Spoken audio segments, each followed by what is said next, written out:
को मालिक का पता था कि इसके आगे पीछे खाने वाला तो कोई है,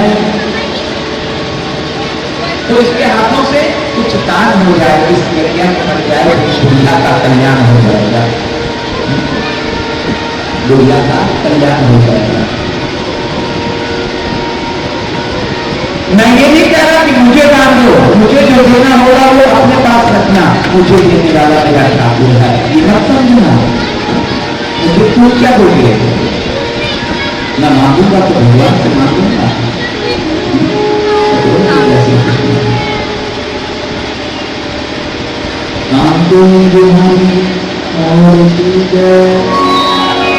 जो भगवान का बन जाता है उसको वैसे ही कमी नहीं होती,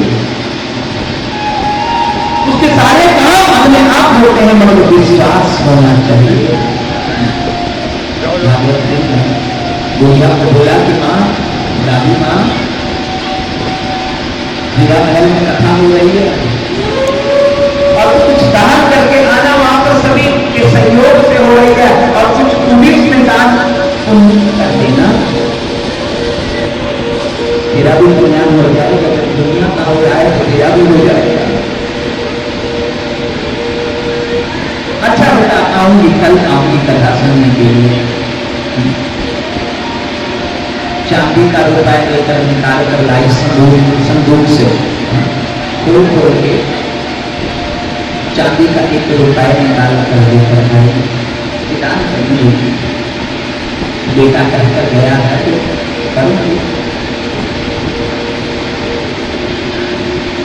पहले तो सोचती कि सिंपल सिक्का ले जाती हूँ, फिर मन में आया कि कर लेती हूँ चांदी का, बहुत तो चांदी के सिक्के पड़े होंगे तो चांदी का ही करता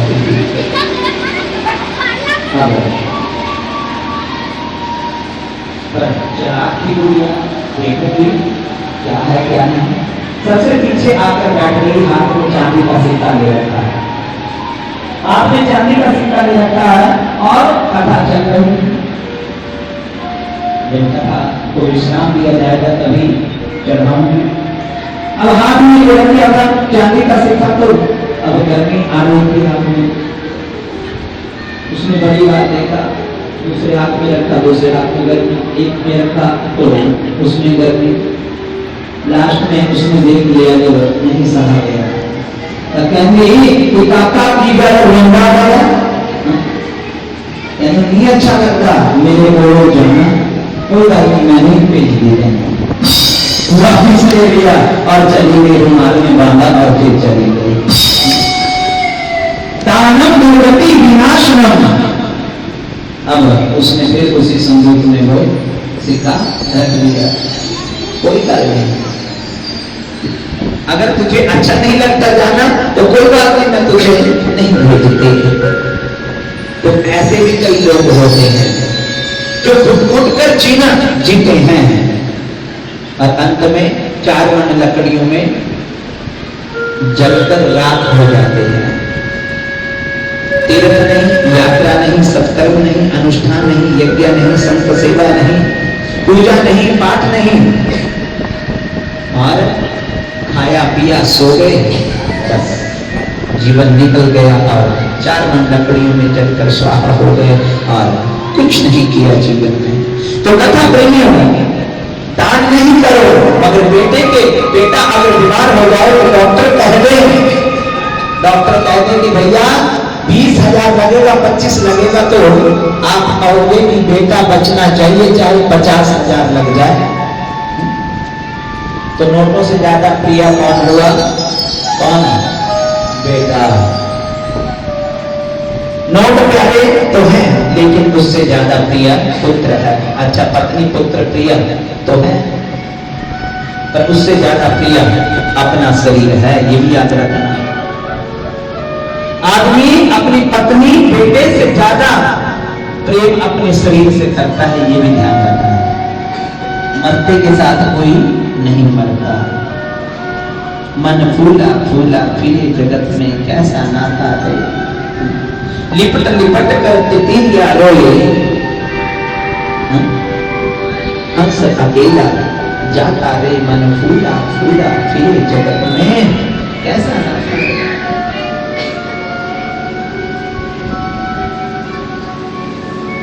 जले जैसे लकड़ी, केस जले जैसे घासा रे। घर की स्त्रियां ढूंढने लागे, ढूंढ फिरी चढ़ू कैसा रे। इधर से आएगा उधर से आएगा, कहत कबीर सुन भो साधो, छोड़ जगत की आशा रे। मन फूला फूला फिरे जगत में कैसा नाता रे। कथा प्रेम, अगर आपको पता लग जाए, एक शेर था, उसको पता चला कि तुम्हारे घर में आग लग गई। आग लगी तो तुरंत गाड़ी उठाई और भागा निकला और घर के बाहर आकर ऐसे खड़ा हो गया। अब मोहल्ले वाले भी तमाशा देख रहे थे, कई लोग देख रहे थे आग लगी है, बुझाओ बुझाओ बुझाओ, मगर कोई बात ना जाए। अब सेठ कहता है कि कोई भाई इस आग से मेरी पत्नी को और मेरे बच्चे को बुला कर ले आए, चाहे 10 लाख मुझसे ले दे।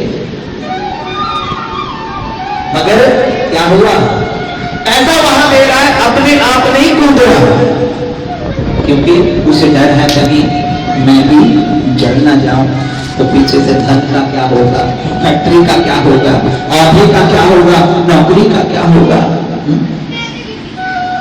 तो कौन प्यारा हुआ, पत्नी और पुत्र से ज्यादा अपना आप। ये शरीर है, धन प्यारा है पर धन से प्यारा पुत्र नहीं।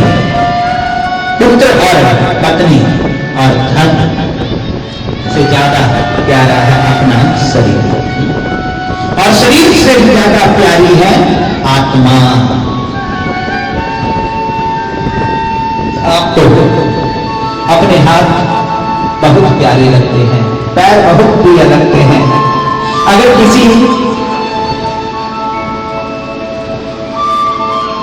के हाथ में अगर पैर में कैंसर हो जाए तो डॉक्टर कहे कटा लो, कुछ दिन और जी लोगे।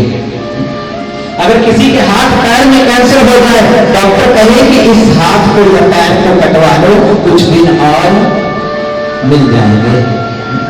तो क्या करोगे, शरीर का अंग कट जाए तो कोई बात नहीं, पर हम जीवित तो रहेंगे।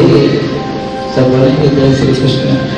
हम जीवित तो रहेंगे, और जब शरीर में बहुत भयानक कष्ट आता है, दुख आता है, तो फिर व्यक्ति कहता है हे परमात्मा हमारा शरीर छुड़ा दे, अब हमें शरीर से छुट्टी दे दे, अब हम शरीर से अलग हो जाएंगे तो शरीर के दुखों से हमें छुटकारा मिल जाएगा, मुक्ति मिल जाएगी।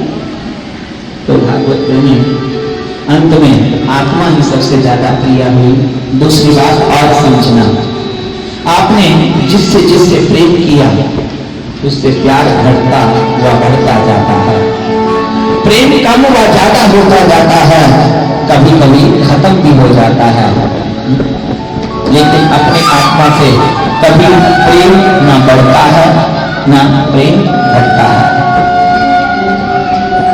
आपको बाहर के पदार्थों से वैराग हो जाता है, पर आत्मा से कभी वैराग नहीं हुआ। इसका मतलब दुनिया में सबसे प्यारी आत्मा ही है, सहज प्यार होता है, अकृत्रिम नेचुरल प्यार। बाकी दुनिया से तो किसी कारण से, किसी स्वार्थ से प्यार होता है, मगर अपनी आत्मा से नेचुरल प्राकृतिक प्रेम होता है। भागवत प्रेमी आत्मा सबसे ज्यादा प्रिय है, और भागवत में लिखा है कि भगवान श्री कृष्ण क्या है, सभी प्राणियों की आत्मा। और आत्मा को न पानी से भिगोया जा सकता है, न तलवार से काटा जा सकता है, न हवा से उड़ाया जा सकता है, और न उसका कोई रूप है न कोई रंग है। नैनम छिदम विसक्रामी नैनम दहती पावका, आत्मा का कोई रूप नहीं है।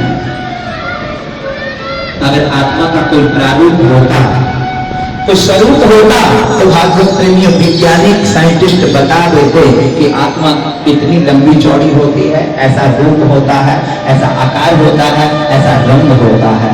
मगर मगर आज तक नहीं बता पाए। आत्मा तो एक लाइट है हमारी विंडो से जो प्रकाश आ रहा है, जब तक आता है तब तक कमरे में प्रकाश रहता है, और जब प्रकाश नहीं मिलता तो अंधकार हो जाता है।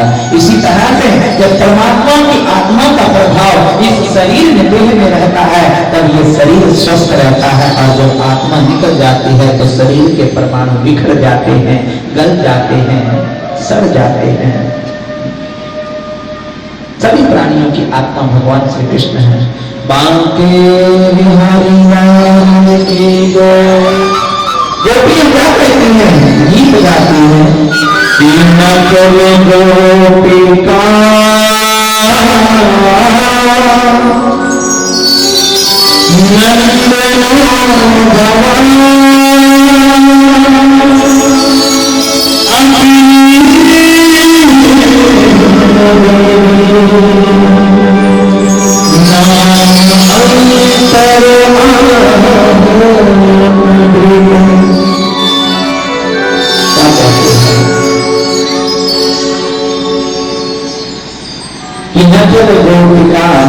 नंद गोपधाम अखिल देही नाम अंतर आत्मदृक। आपको कल गोपी गीत के माध्यम से सुनाया गया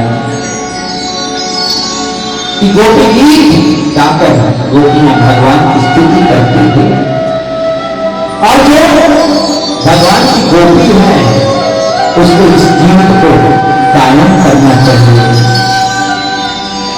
तो भगवान श्री कृष्ण इस गायन से बहुत अति प्रसन्न होकर उसके मनोरथों को पूर्ण कर देते हैं। भागवत में आपको समस्त प्राणियों के बुद्धि के दृष्टा हो, सबकी आत्मा हो कि कृष्ण